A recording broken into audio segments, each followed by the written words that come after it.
जय झूलेलाल। अॼु असां जहिड़े विषय ते चर्चा कंदासीं साॻो विषय ॾाढो महत्वपूर्ण आहे ऐं पूरी तरह देश ऐं समाज जे हित में आहे। त विषय आहे नागरिकता संशोधन बिल। त नागरिकता संशोधन बिल ते भारतीय जनता पार्टी द्वारा चर्चा जो आयोजन झूलेलाल मंगलधाम तिफरा बिलासपुर में 9 जनवरी 2020 जो कयो वियो।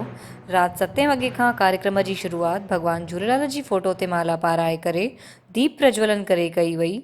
कार्यक्रम में आयल अतिथियुनि जो स्वागत माला पाराए करे कयो वियो। कार्यक्रम में मुख्य वक्ता छत्तीसगढ़ जा पूर्व मुख्यमंत्री डॉक्टर रमन सिंह ऐं छत्तीसगढ़ जे विपक्ष जे प्रतिपक्ष जा नेता धर्मलाल कौशिक बिलासपुर, लोकसभा जा सांसद अरुण साहू, बेलतरा जा विधायक रजनीश सिंह, बिलासपुर जा पूर्व महापौर किशोर राय, भारतीय जनता पार्टी बिलासपुर जिला जा अध्यक्ष रामदेव कुमावत शामिल हुआ। कार्यक्रम में मुख्य वक्ता डॉक्टर रमन सिंह नागरिकता संशोधन बिल जे बारे में विस्तार सां जानकारी ॾिननि ऐं आयल माण्हुनि जे सवालनि जे जवाब बि ॾिननि त सिंध में थींदड़ अत्याचार जेके हिंदुनि ऐं अल्पसंख्यकनि ते उते थियनि था उन्हनि जे बारे में ॿुधायनि त अत्याचार जे बारे में इहो ॿुधायनि त अगरि उतां जा सतायल माण्हू हिंदू हुजनि, सिख, पारसी, जैन, क्रिश्चियन भारत न ईंदा त किॾे वेंदा। नागरिकता संशोधन बिल हिन सतायल माण्हुनि खे नागरिकता ॾींदो आहे ऐं इहो नवीता संशोधन बिल पाकिस्तान, बांग्लादेश, अफ़गानिस्तान में रहंदड़ हिन धर्मनि जे माण्हुनि खे भारत में नागरिकता ॾिनी वेंदी।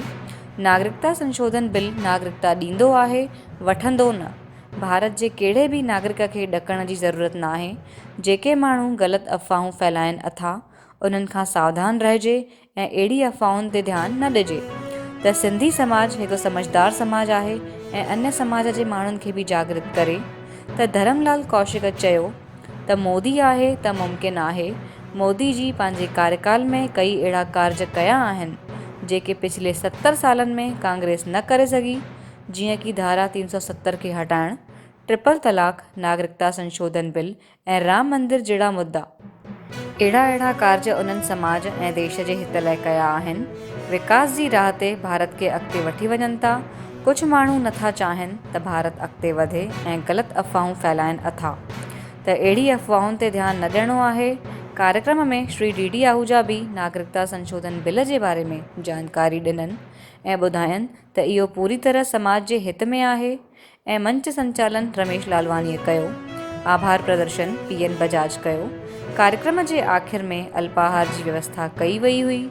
हिन कार्यक्रम में शामिल थियण लाइ बिलासपुर चक्कर भाटा समाज जा अध्यक्ष ऐं सामान्य नागरिक वॾी संख्या में उते उपस्थित हुआ, जंहिंमें प्रमुख आहिनि सिंधी सेंट्रल पंचायत जा संरक्षक देवीदास वाधवानी, प्रकाश ग्वालानी, अर्जुन तीर्थानी, DD आहूजा ऐं PN बजाज, मनोहर पुमनानी, प्रभाकर मोटवानी, धनराज आहूजा, गौतम दास नागदा, विजय छुगानी, मोहनलाल मोटवानी, उमेश भावनानी, जगदीश संतानी, दिलीप दयालानी, भारतीय सिंधु सभा छत्तीसगढ़ महिला विंग जी प्रदेशाध्यक्ष विनीता भावनानी, पूज्य सिंधी वार्ड पंचायतुनि जा अध्यक्ष भी शामिल हुआ, जंहिंमें प्रमुख आहिनि हरीश भागवानी, श्रीचंद वाधवानी, खेमराज बत्रा, रामचंद प्रेमानी, सतीश लाल, नरेश मूलचंदानी, महिला विंग जी तरफ़ां कंचन मलघानी, कविता मंगवानी, ज्योति गेरा, भारती जेठमलानी, कीर्ति अलवानी, अनीता नागदेव, कीर्ति सरवानी, माधुरी, युवा विंग जी तरफ़ां विजय छुगानी, ब्रह्मानंद सिदारा, दीपक ग्वालानी, अभिषेक विधानी, अभिषेक चौधरी, सिंधु कल्चरल फोरम जा अध्यक्ष डॉक्टर हेमंत कलवानी, पूज्य सिंधी पंचायत चक्कर भाटा जा अध्यक्ष प्रकाश जैसवानी ऐं बल्लू आडवानी, किशोर आडवानी ऐं वॾी संख्या में सिंधी समाज जे माण्हुनि उते पंहिंजी उपस्थिति ॾिनी। समाज जे हित जी हिन ख़बर में तव्हां बि पंहिंजी प्रतिक्रिया ॾियो। ख़बर वणी आहे त लाइक ऐं शेयर कयो। असांजी चैनल खे सब्सक्राइब कयो ऐं पंहिंजे समाज खे वधायो ऐं वसायो। जय झूलेलाल।